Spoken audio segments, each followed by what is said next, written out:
Bom, irmãos, há algum tempo eu tenho meditado na palavra e logo depois da Páscoa, é natural que a gente comece a pensar sobre a crucificação de Jesus. E eu estava lendo então o Novo Testamento e numa noite, há algumas semanas atrás, o Senhor começou a ministrar o meu coração através de um versículo muito conhecido, que eu já havia lido muitas vezes, mas quando o Senhor ele traz a revelação da palavra, mesmo aquilo que nós já estamos até decorado, o Senhor ele traz algo novo, porque ele diz que a palavra dele se renova a cada manhã. Então, o tema da ministração dessa noite é transformados para a sua glória. E para iniciar, eu vou pedir para a Júlia colocar ali. Então, o tema da ministração é transformados para a sua glória. E aí eu quero te convidar a pensar quem tu és. Quem você é. Eu sei que os nossos dias são muito corridos e, por vezes, nós nos questionamos de quem nós somos. Porque existe no mundo uma pressão de querer nos rotular. Mas hoje eu quero que você olhe para dentro da sua vida, para você, e pense quem eu sou, quem tu és. Mas não somente essa pergunta, porque o versículo que o Senhor ministrou ao meu coração, até que essa mensagem chegasse a ser escrita, o versículo o Senhor me pegou nessa palavra. E quem dizes que eu sou? Quem dizes que eu sou? E eu fiquei meditando sobre isso, e hoje o que eu quero trazer para vocês é a história de vida de um homem que eu já li muito sobre ele, e vocês também, ele é bem conhecido, mas a história de vida dele e a transformação que ele teve para a glória do Senhor é maravilhosa. E aí, para iniciar então, vou pedir para a Júlia deixar nesse slide um pouquinho. Eu fiquei imaginando em que situações que nós paramos para pensar em quem nós somos. Porque os nossos dias são tão corridos e é tão mais fácil eu começar a olhar para a vida do outro, começar a pensar na vida do outro. E aí eu fiquei pensando, tem um momento que a gente para pensar. No momento em que a gente vai procurar um emprego. Porque aí eu tenho que pensar em quem eu sou.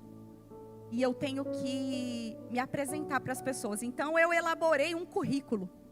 E aí, antes de vocês lerem, que eu sei que os olhinhos já estão ali, eu sei que aqui nós temos alguns empresários que têm os seus próprios negócios. E eu também sou uma pequena empresária, em nome de Jesus. E eu fiquei pensando, né? O que vocês como empresário, eu vou perguntar para o irmão Anderson, para outros irmãos que têm as empresas aí, o que vocês esperam e buscam de uma pessoa que chega e vai falar assim, olha, eu preciso trabalhar para você. E eu fiquei pensando nisso e eu falei, só Jesus, para olhar para um currículo desse, para a missão de trabalho que ele tinha e escolher esse sujeito para trabalhar para ele. E aí olha lá o currículo. O nome desse sujeito é Simeão Pedro. E aí ele elaborou um currículo. E eu trouxe esse currículo aqui para vocês. Ele é um pescador profissional. Olha lá a história dele. Ele tem experiência extensiva em pesca em alto mar, principalmente na costa do Mar da Galileia. Tem conhecimento avançado em operação de embarcações e equipamentos de pesca. Tem capacidade de tomar decisões sob pressão e em situações de emergência. Tem conhecimento em técnicas de processamento e conservação do pescado. E ele tem ali uma formação acadêmica que não é muito valorosa. Ele tem ali um ensino fundamental incompleto. E mas ele deixa ali um detalhe para esse empregador dele. Apesar do pouco estudo, eu tenho boa comunicação com estrangeiros, mediante as articulações do mercado comercial de pescado. Então ele tem uma experiência prática. E aí eu coloquei algumas habilidades que ele considera assim como pontos fortes e pontos fracos da sua vida. E olha lá os pontos fortes primeiro. Ele tem pontualidade, conhecimento sobre pesca, comunicação, planejamento e estratégias, gerenciamento de problemas e poder de persuasão. Mas essa empresa que ele está se candidatando a trabalhar é uma empresa grande. E a vaga não é para qualquer coisa, é para gerenciar um grupo. E olha só, ele tem alguns pontos fracos. ele tem um temperamento impulsivo e explosivo, e ele tem muita dificuldade em atuar em equipe. Vou pedir para a Júlia baixar mais um pouquinho. E aí, para finalizar o currículo, ele disse assim: esse currículo destaca a minha experiência do candidato como pescador em alto mar. E as informações pessoais foram fornecidas para melhor conhecimento do candidato. E ele diz quem ele é. Eu sou casado, filho de João e irmão de André. Minha família atua no ramo da pescaria. Eu nasci em Betsaida e tenho residência em Cafarnaum. Atualmente moramos eu e minha esposa e minha sogra. Minha sogra que está com a saúde fragilizada. Estive trabalhando com meu irmão André. Entretanto, temos enfrentado uma crise no pescado devido às condições climáticas que alteram o movimento do mar. Então, assim ele deixou esse currículo, e eu quero que você pense aí, se na sua empresa, para gerenciar um grande grupo, você colocaria um homem com esse currículo, sem um conhecimento elaborado, sem um ensino, colocando ali seus pontos fracos, elencando que além de tudo ele mora com a sogra, e a sogra está fragilizada da saúde. Então essa é a história de Pedro. E para iniciar então essa mensagem, e que você já vá pensando em quem tu és, e quem dizes que eu sou, então eu vou pedir para a gente ler o próximo slide e o versículo para iniciar, que diz assim, Júlia, isso. Portanto, todos nós, dos quais o véu foi removido, podemos ver e refletir a glória do Senhor.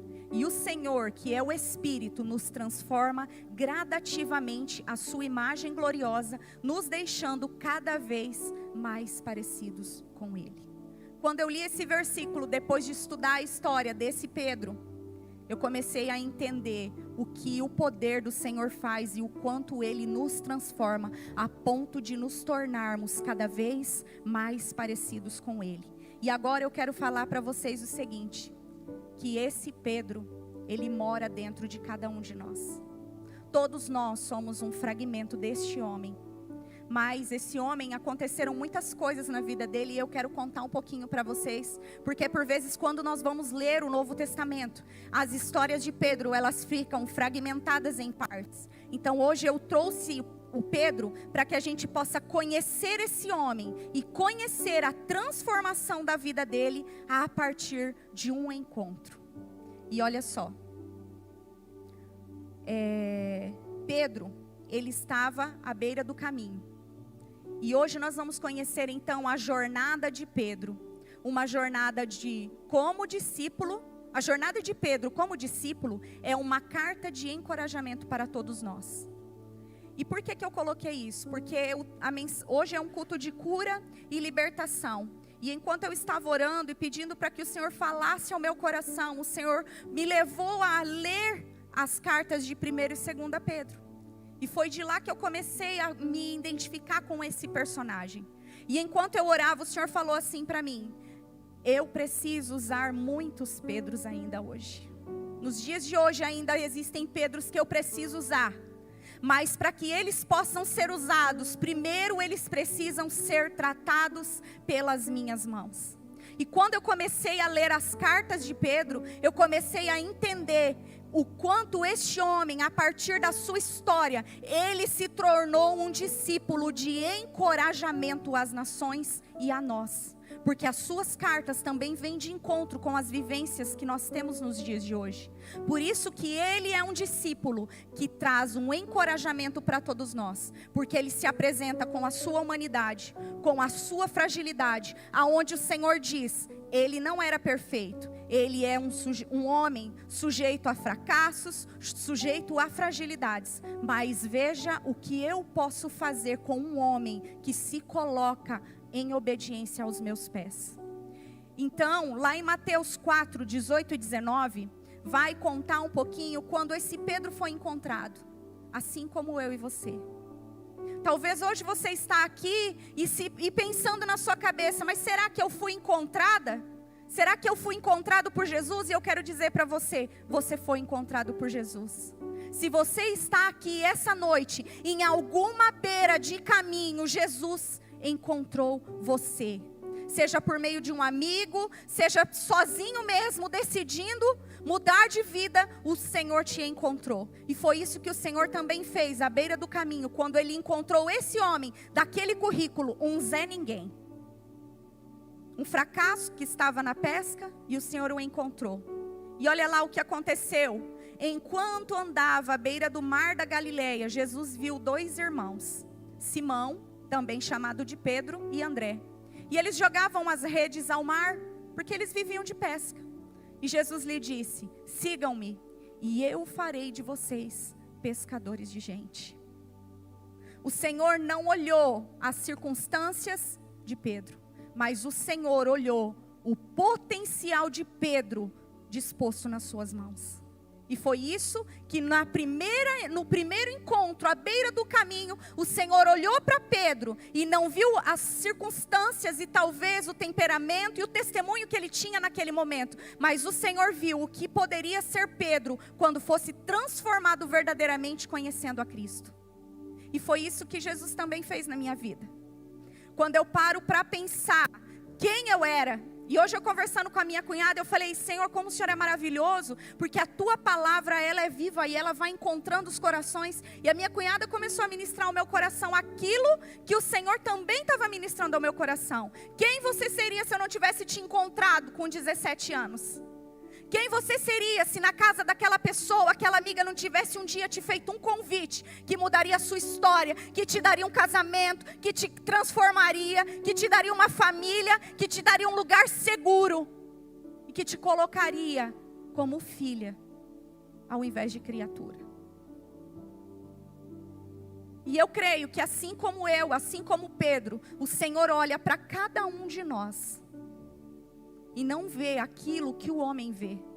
Porque o homem, ele olha com um olhar de julgamento, de criticidade. Mas o Senhor não. O Senhor vê aquilo que está dentro do nosso coração e o potencial que Ele tem para cada um de nós. E cada um de nós aqui somos um pequeno fragmento de uma pedra angular.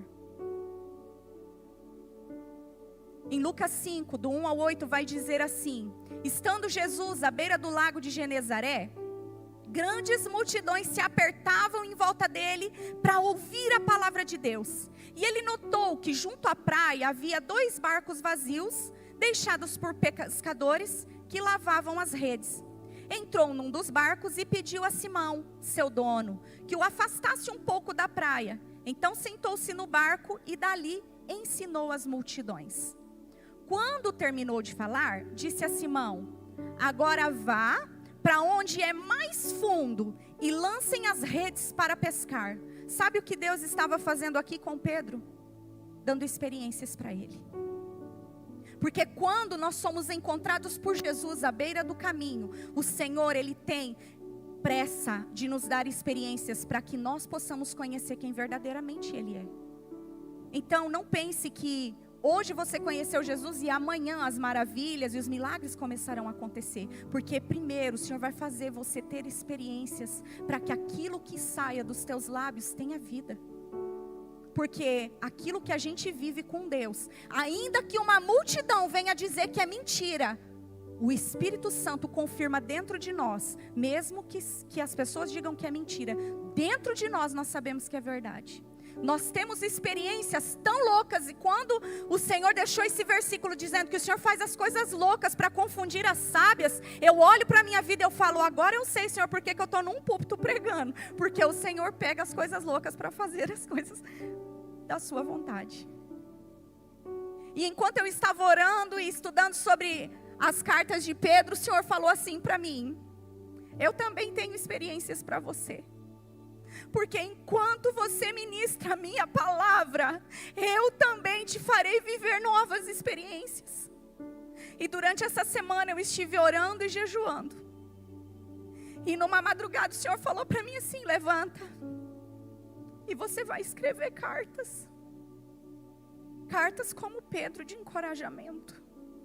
E eu falei: como assim, Senhor? Vou escrever cartas para quem? E ontem, enquanto eu estava terminando, porque eu montei 3 vezes essa mensagem. E ontem, quando eu estava terminando de escrever, o Senhor falou assim: sabe aquelas cartas? Você vai entregar na minha igreja. E eu pedi para uma irmã distribuir essas cartas. Foram algumas cartas. E no título eu coloquei que o remetente é o Espírito Santo de Deus, inspirando o coração da pessoa que aqui te escreve. Então eu sei e eu creio que cada palavra que está escrita em cada mensagem dessas cartas que foram entregues para vocês foi a inspiração do próprio Espírito Santo, porque elas foram escritas através da oração e a leitura da palavra.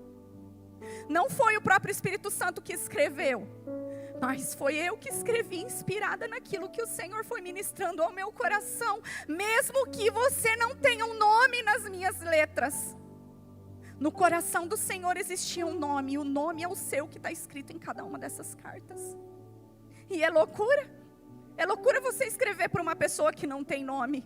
Por isso eu escrevi que o destinatário é você. Talvez você está aí no banco e falou, eu não recebi essa carta, foram só 8 cartas, eu não tenho muito tempo para escrever. Mas se você não recebeu a carta, existe uma carta muito maior e poderosa, que é a palavra do Senhor. E ela tem as respostas para todas as tuas perguntas. E ela também tem perguntas para aquilo que você tem feito, que tem te desviado dos caminhos que o Senhor já escolheu para você. E olha o que Pedro fez olha o que Deus fez neste momento, quando ele pediu, Simão, vai mais para o fundo do mar e lança as redes. Sabe o que Simão falou? Olha lá o que Simão falou. Mestre, já trabalhamos dura a noite toda e não pegamos nada. Ele ainda retrucou a Jesus. Quantas vezes nós fazemos isso? Nós pedimos algo para o Senhor, ou nós vamos para a presença do Senhor, questionando porque ainda não aconteceu, ou porque aconteceu aquilo que eu não queria que acontecesse. Mas aí, Pedro ainda, algo que eu prestei bastante atenção nessa escrita é que o Senhor, nessa frase, ainda está com letra minúscula. Veja que Simão ainda está conhecendo quem é esse Senhor. Ele disse assim, mas por ser o Senhor quem nos pede, eu vou lançar as redes novamente. Quando Simão dá essa resposta, ele ainda está dizendo, olha Senhor, mestre, né, Senhor, eu não sei se o Senhor é capaz de fazer vir algum peixe, mas talvez no coração de Pedro, impossível, ele falou assim, bom, só para não contrariar ele, né, tá aqui no barco, eu vou jogar essas redes. Mas quem entende de pesca aqui? Esse cara entende de pesca? Nunca na vida, é marceneiro o pai dele. Quem tem família de pescador sou eu. Muitas vezes, sabe, irmãos, o que a gente faz? Nós olhamos para a vida do outro e falamos assim, quem ele pensa que é para ele vir dar um conselho ou uma exortação para mim? Sou muito mais velho de tempo de igreja que ele. Quando eu estou lá naquela salinha ministrando para aquelas crianças, num desses dias eu estava ministrando e aí na hora da oração eu falei, quem quer fazer a oração? E diferente dos adultos, que quando a gente fala alguém quer orar, dentro do nosso coração, não é que a gente não quer orar, a gente tem um temor de que o outro vai ouvir o que eu estou orando e talvez vai julgar as palavras que eu estou usando. Diferente de nós, eu tenho sido ministrada lá em cima com aquelas crianças, porque quando a gente fala quem quer orar, eles ficam doidos, todos eles querem orar. Então agora a estratégia, quem quer orar, a gente já aponta quem é que vai orar, porque senão a gente não dá aula.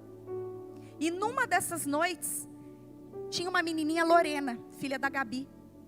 A Lorena, pequenininha, desde bebezinho conforto. Sapequinha, sapequinha.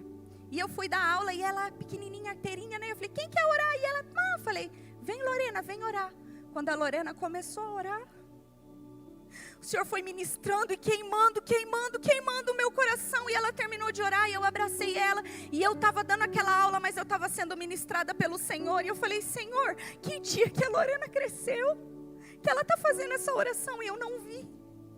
E aí o Senhor falou para mim, minha filha, todas as vezes que um filho abre a boca, nas suas singelas palavras para falar comigo, esse queimar que queimou no seu coração não é nem 1% do queimar no meu coração, a ponto de que eu inclino os meus olhos e os meus ouvidos para ouvir, e eu tenho pressa em atender, e ainda antes que ele termine de falar, eu já envio anjos para realizar aquilo que Ele precisa.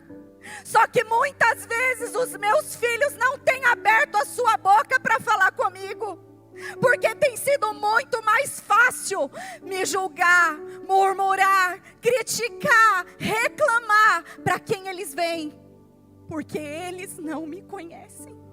E quando eu digo para eles, lance a rede no mar, eles falam: Senhor, eu já pesquei a noite toda, eu vou orar de novo?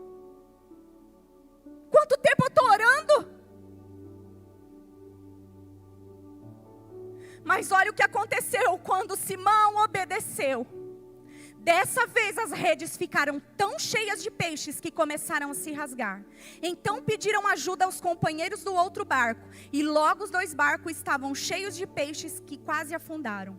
Quando Simão Pedro se deu conta do que havia acontecido, caiu de joelhos diante de Jesus.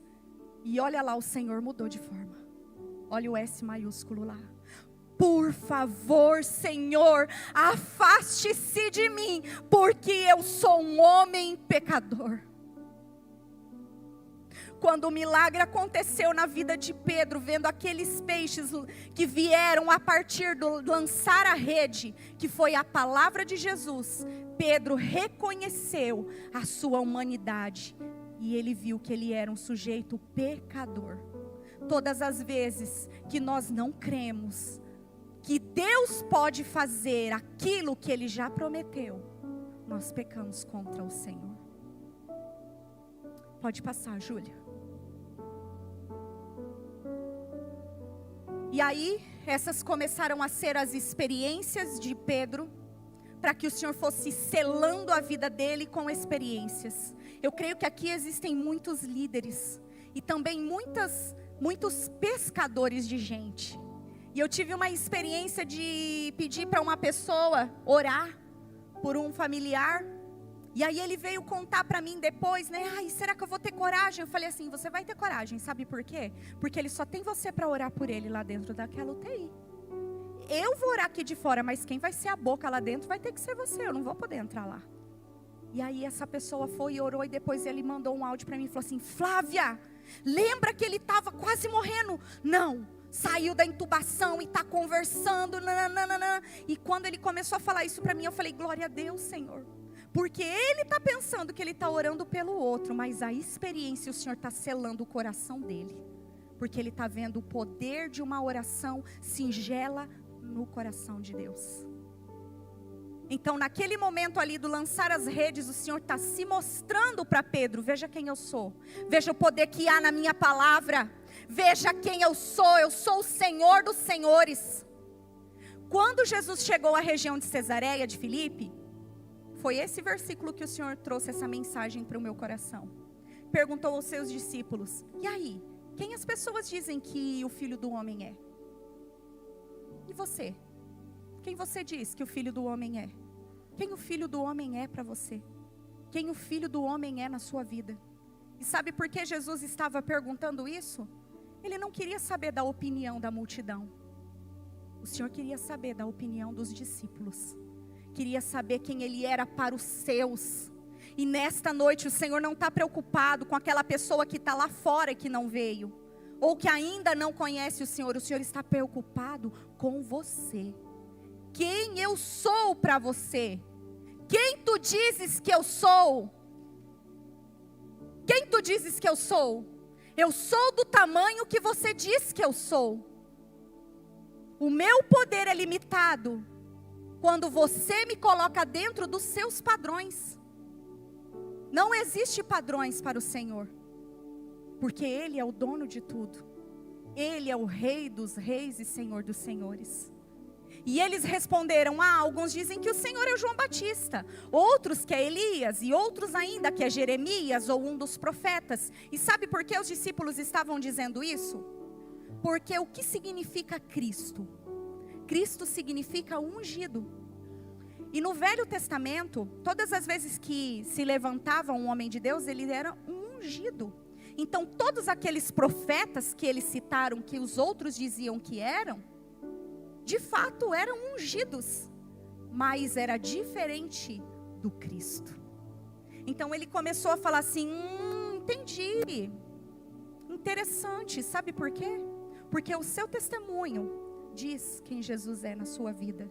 E é isso que impacta aqueles que estão do seu lado. Porque se Jesus transformou a sua vida, mudou a sua história, e você vive de milagre em milagre, as pessoas vão olhar e vão falar: esse Deus dela é um Deus de milagres. Então, quem as pessoas que estão ao seu lado, discípulos de Cristo, têm dito que Jesus é através do testemunho seu? Ainda eu tenho pouco testemunho, glória a Deus, ora. Começa a orar que o testemunho vem, porque lembra que o Senhor, Ele tem pressa de te ouvir, e antes de você terminar de falar, Ele já vai começar a responder. Mas tinha um cara lá, o Pedro. Quando eles começaram a falar isso, Simão Pedro, impulsivo: opa, Senhor, o Senhor é o Cristo, o Filho do Deus vivo. Sabe o que ele quis dizer? O Senhor é o Cristo, o ungido, maior do que todos que já vieram. E verdadeiramente, tu és aquele que o profeta anunciou que viria. Tu és o nosso Senhor, o nosso Salvador. Tu és o Deus, Filho do Deus vivo. Sabe o que ele quis dizer? Então, nesse momento ele quis dizer: não existe nada que o Senhor não possa fazer, porque tu és o Cristo. E Jesus se alegrou com aquilo. Que resposta boa. Mas aqui também eu aprendo algo com Pedro. Sabe? Pedro começou a ter as experiências com o Senhor e caminhar com Jesus e ver os milagres acontecendo e andar sobre o mar. Vocês já leram isso? Quem não leu vai ler, o Novo Testamento é muito legal. E aí ele chama Pedro: vem andar sobre o mar. E num dado momento eles precisam pagar uma moeda, e é Pedro que está ali, porque além de Pedro ser discípulo, ele tinha um lugar ainda mais especial com Jesus. Porque no Novo Testamento, onde você for ler, Pedro, ele está entre os 3 mais íntimos de Jesus, e ele é sempre citado como o primeiro. Sempre vai citar Pedro, depois Tiago, depois João. Pedro é sempre citado por primeiro. E quando ele falou isso, o Senhor já lançou sobre ele uma promessa.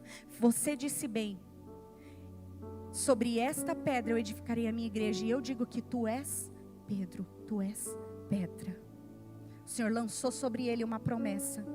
Mas existe algo que não pode acontecer no nosso coração quando nós começamos a ter essas experiências com Deus. Porque essas também experiências nós precisamos entender que quanto mais Cristo cresce em mim, mais eu tenho que diminuir. E eu coloquei aqui, estou nervosa, mas eu vou ler o que eu coloquei aqui sobre essa atitude de Pedro. E nesse momento então, o que aconteceu? Ele começou a ter as experiências, e eu imagino que ele começou a se sentir o discípulo, onde ele ia, lá o Pedro, discípulo de Jesus. Eu acho que ele já falava assim: vem discípulos, vem Tiago e João. Eu estou imaginando, né? Porque ele era o mais íntimo. Vamos orar? Pedro, Tiago, João, vem comigo, vamos orar ali. Só que isso foi gerando no coração de Pedro algo que ele começou a não vigiar. E aí eu escrevi que o que começou a ser gerado no coração de Pedro foi uma exagerada confiança em si mesmo. Existe um grande problema quando nós começamos a crescer em Cristo. O problema de começarmos a nos achar autossuficientes.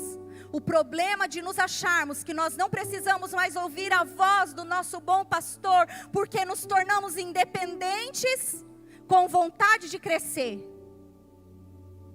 E aí eu deixo simplesmente de crer, de ouvir a exortação, de obedecer. Começo a ficar crítica, a julgar as coisas. Uma exagerada confiança em si mesmo. E sabe o que a exagerada confiança em si mesmo faz comigo e com você? Quando nós começamos a crescer, ela afrouxa a nossa armadura. E quando há um afrouxamento da nossa armadura, as setas do inimigo começam a ferir os nossos corações de orgulho, desequilíbrio emocional, medo, insegurança e principalmente altivez, superioridade. Mas Jesus tão misericordioso. Olha o que quando Jesus, tão sábio, começou a olhar Pedro e talvez percebeu o afrouxamento da sua armadura e a exagerada confiança em si mesmo, Jesus foi orar e olha o que ele falou. Em Lucas 22, então o Senhor disse: Simão, Simão, Satanás pediu para peneirar cada um de vocês como trigo. Contudo, eu supliquei por você, Simão, para que a sua fé não vacile.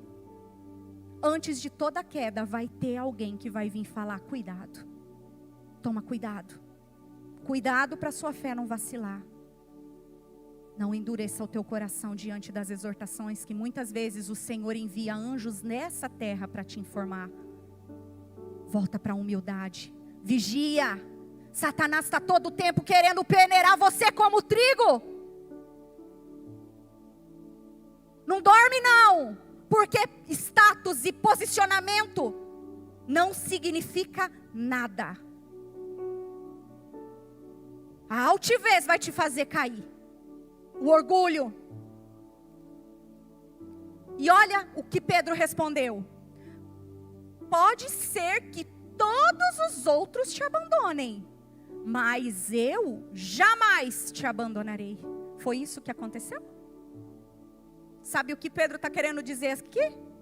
Eu sou melhor que os outros discípulos, eu te abandonar? Eu andei sobre as águas, eu peguei a moeda lá e olha quanta coisa. Não, eu não. E sabe o que aconteceu depois? Pedro negou Jesus 3 vezes. Lá em João 10. Então Simão Pedro puxou... Tá, peraí, já vamos ler esse pedaço. Então o que aconteceu? Chegou o momento da crucificação, aonde eles viriam para pegar Jesus. E aí nesse momento, depois que houve esse diálogo com Pedro, eles estavam, todos ali. Chega então os soldados para resgatar, e aí perguntam, aí quem é Jesus, quem é o Cristo? E olha o que Pedro fez. Por quê? Diante da altivez do nosso coração, isso gera em nós um desequilíbrio emocional. Um dos primeiros sintomas da altivez é o desequilíbrio emocional. E olha só o que aconteceu. Então Simão Pedro puxou uma espada e cortou a orelha direita de Malco, servo do sumo sacerdote. Agindo por impulsividade. E aí olha o que Jesus falou. Porém disse a Pedro Jesus: guarda a sua espada e volta na bainha. Acaso não beberei o cálice que o meu pai me deu? Sabe o que Pedro estava fazendo aqui? Vamos resolver no fio da espada. Vamos resolver na carne. Vai ser olho por olho, dente por dente, orelha por orelha. E aí Jesus foi lá e reconstruiu a orelha de Malco naquele momento. E isso aconteceu. Passa lá, Júlia. E aí Pedro então foi, nesse momento, aconteceu que Jesus foi levado. E aí nós vamos ver lá os 3 momentos que Pedro negou a Jesus, as 3 vezes. Mas o Senhor é tão misericordioso. Na última traição, na última vez que Pedro nega Jesus, algumas versões vão dizer que além de negar Jesus, Pedro praguejou a Jesus. Aquele que disse que jamais o abandonaria, além de o negar, também o praguejou. Talvez eu e você hoje, diante disso, olharíamos para esse Pedro e diríamos assim, para ele não tem mais jeito, só fogo e lago e enxofre e morte. Eu tenho certeza disso, porque a nossa humanidade, ela é frágil e ela é fragilizada. Nós precisamos caminhar muito para poder ter esse coração de Jesus. De ver aquele que andava ao seu lado, que dizia que era o seu amigo, num momento, no outro, está falando, não, eu não conheço esse Jesus não. Não, nunca vi, sai fora. Eu, esse Jesus, jamais. Então aguente as perseguições que você tem vivido. Cale-se. Para de tentar arrancar a espada e arrancar a orelha dos outros à força. Silencia. Porque existem coisas que você vai enfrentar para ser tratado, para ser mudado, para haver transformação para a glória. Então o Senhor se voltou, naquele momento em que Pedro já tinha negado ele as 3 vezes, inclusive praguejado. O Senhor se voltou e olhou para Pedro. E Pedro se lembrou das palavras dele. Se lembrou das palavras que Jesus tinha dito lá atrás. Satanás quer peneirar teu coração, vigia. E se a gente for parar para pensar naquela ocasião, os discípulos estavam dormindo enquanto Jesus estava orando. Sabe por quê? A altivez nos coloca num lugar de conforto. Não preciso mais buscar tanto, não preciso orar mais tanto. Eu não preciso nem ler a palavra. Isso aí que ela está falando eu já conheço de cor e salteado. Só que a palavra do Senhor se renova todas as manhãs. E ela é alimento para a nossa alma. Se você se alimenta pouco, começa a comer mais a palavra de Deus. E aí olha o que aconteceu. Jesus olhou, o Senhor olhou para Pedro. E Pedro se lembrou das palavras: hoje, antes que o galo cante, você me negará 3 vezes. E Pedro saiu dali chorando amargamente. Ali Pedro caiu em si. Sou um homem sujeito a falhas, a quedas. Eu não sou nada. Eu não sou nada além de um homem que negou o meu Senhor. Não tem mais jeito para mim. Porque ele também era esse tipo de homem que resolvia no fio da espada. Não tem mais jeito para mim, sabe o que eu vou fazer? Vou voltar para minhas velhas práticas. Pescador de homem, eu nunca mais. Só me resta voltar para o mar, lançar minhas redes e tentar pescar alguma coisa para não morrer de fome. E Pedro ficou com aquilo no coração dele. Talvez nessa noite você está aqui se sentindo como Pedro. Já neguei Jesus tantas vezes, nem conheci esse Jesus ainda. Mas a minha vida é tão falha, eu sou tão pecador, eu já fiz tanta coisa errada. Será que Jesus vai olhar para mim? E deixa eu falar para você, Jesus está olhando é para você. Porque essa palavra de hoje é para cada um de nós. Porque todos nós somos um fragmento desse Pedro. Mas se você for ler as cartas de Pedro, eu vou falar um pouquinho delas bem rapidinho para a gente não se estender no tempo. Então quando Jesus morreu e ressuscitou, que aquelas mulheres foram até lá ao sepulcro, Jesus conhecia muito bem o discípulo dele, como conhece cada um de nós. Jesus sabe exatamente as palavras que ele usa para tocar o nosso coração e falar com cada um de nós. A maneira com que ele fala comigo é diferente da maneira que ele fala com a Aline, é diferente da maneira que ele fala com a Lohana, porque para cada um de nós ele tem uma linguagem. Assim como nós, como mães e pais, temos uma linguagem para alcançar cada um dos nossos filhos, porque dependendo da palavra que nós usarmos, nós matamos ou nós damos vida. E a palavra de Jesus é sempre vida, fonte de águas de vida eterna. Então sabe o que Jesus fez quando ele ressuscitou? Ele se preocupou com aquele que negou ele e que tinha num dado momento falado: não tem mais jeito, eu vou voltar a ser pescador. E ele falou assim, lá em Marcos 16:7, eu copiei só um pedacinho do versículo que diz assim: agora vão e digam aos discípulos e a Pedro. Pedro era o quê? Discípulo. Jesus não precisaria citar e a Pedro. Sabe por quê que Jesus citou e a Pedro? Porque Pedro precisava daquela palavra de direcionamento. Pedro precisava ouvir que ele era importante e ele também seria encontrado por Jesus. E sabe o que significa e a Pedro? Significa e a você. Esse Pedro sou eu e é você. E hoje Jesus está dizendo: eu morri na cruz, eu ressuscitei, venha ao meu encontro, meus discípulos e a Pedro. Eu e você. Aonde foi que você parou? Aonde você lançou as suas redes e disse: vou voltar para minha velha criatura? Porque a nossa tendência é isso, diante de qualquer dificuldade, diante de qualquer confronto, vou largar tudo. Não é para mim, principalmente quando se trata da obra do Senhor. Eu vou largar tudo, não é para mim. Não. Pedro também fez isso. Mas hoje a lição que eu quero trazer para você é quem esse Pedro se transformou quando ele ouviu a voz: chama Pedro. E Pedro foi. Põe para frente um pouquinho. E aí Jesus encontrou Pedro e Jesus foi lá, pegou nele e falou assim: Pedro, tu me amas? Pedro, tu me amas? E as 3 vezes que Pedro negou Jesus foram as 3 vezes que o Senhor restaurou Pedro com essa pergunta: Pedro, tu me amas? E sabe o que Jesus falou para Pedro quando ele disse: ah, mestre, eu te amo, tu sabes que eu te amo. Ele disse assim: então, apacenta as minhas ovelhas. Talvez Pedro olhou para dentro dele e falou: eu que te neguei, vou apacentar tuas ovelhas? Só que nessa restauração, a vida de Pedro foi transformada para a glória.